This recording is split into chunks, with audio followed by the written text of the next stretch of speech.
큐티 말씀으로 나오신 여러분들께 주님의 은총이 임하길 기도합니다. 성경에는 족보가 여러 군데 나옵니다.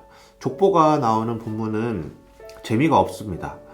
누가 누구를 낳았다라는 말이 반복되면서 그것이 크게 와닿지도 않고 은혜가 될 만한 부분도 딱히 없습니다. 특히 오늘 본문 창세기 5장의 아담 족보가 딱 그렇습니다. 이 족보가 아담으로부터 시작하지만 내용상 더 정확하게는 아벨 대신 하나님이 주신 아들 셋의 족보입니다. 이 셋의 족보는 재미가 없습니다. 아주 건조하게 몇 살에 누구를 낳았고 몇 살까지 살았다라는 말이 반복되고 있습니다. 그런데 비교적 조금 재미있는 족보가 있습니다. 바로 앞장에 나오는 창세기 4장의 가인의 족보입니다. 가인이 동생 아벨을 살해하고 에덴의 동쪽 놋 땅으로 가서 자손들을 낳기 시작합니다. 가인의 족보에 나오는 후손들의 면면이 대단히 화려합니다. 먼저 가인은 도시, 즉 성을 건설하는 면모를 보여줍니다. 또한 그 후손 중에서 야발은 최초로 짐승을 집에서 사육하는 것에 성공하여서 집짐승 치는 사람의 조상이 되었다라고 말합니다. 또 유발이라는 사람은 악기를 다루는 모든 사람들의 조상이 됩니다.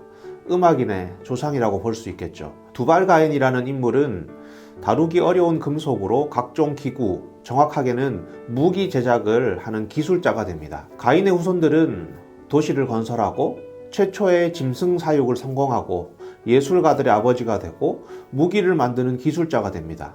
굉장히 화려한 이력의 소유자들이죠. 탁월한 능력자들이 바로 가인의 후손들입니다. 인류 문명의 발전에 기여한 자들이 됩니다. 굉장히 멋있습니다. 화려한 가인의 족보와 달리 5장으로 넘어와 셋 후손의 족보는 평범하다 못해 밋밋하고 심심하기까지 합니다. 어떠한 이력이나 업적도 나와 있지 않습니다. 셋 자손들의 특징은 4장 26절에 간단한 설명이 끝입니다. 4장 26절 셋도 아들을 낳고 아이의 이름을 에노스라고 하였다. 그때 비로소 사람들이 주님의 이름을 불러 예배하기 시작하였다. 이들은 그저 주님의 이름을 부르는 자들이었다 라고 말합니다. 이들은 세상에서 유력하지도 않았고 내세울 만한 업적도 없었습니다. 주님의 이름을 부르는 평범한 자들, 이것이 바로 이 족보에 등장하는 사람들인 것입니다. 그저 주님의 이름을 부르면서 평범하게 살아간 이들이 사실 우리가 가진 신앙의 믿음의 조상들이 되는 것입니다.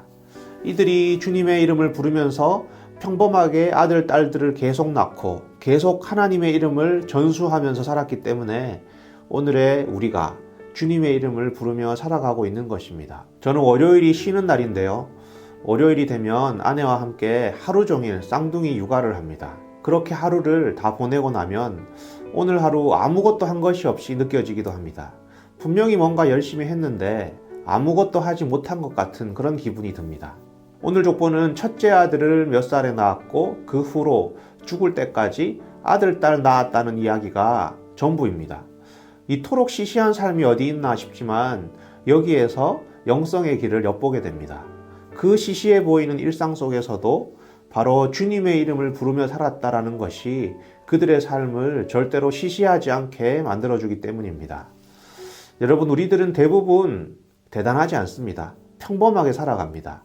밥벌이를 위해서 지겨운 노동의 현장을 견뎌내고 해도 영원히 끝나지 않을 것 같은 설거지와 빨래를 해대면서 살아갑니다. 그렇지만 우리의 삶이 허무하지 않고 시시하지 않음은 우리가 주님의 이름을 부르면서 살면 그것으로 이미 우리의 삶은 충분하고 충만하다라는 것이죠. 우리 때문에 하나님의 이름을 부르는 이들의 족보가 계속 이어질 것이기 때문입니다. 여러분, 평범해도 괜찮습니다. 우리의 삶이 별 볼 일 없이 시시해도 괜찮습니다. 오늘 하루 주님의 이름을 부르며 살아가는 우리들이 되었으면 참 좋겠습니다.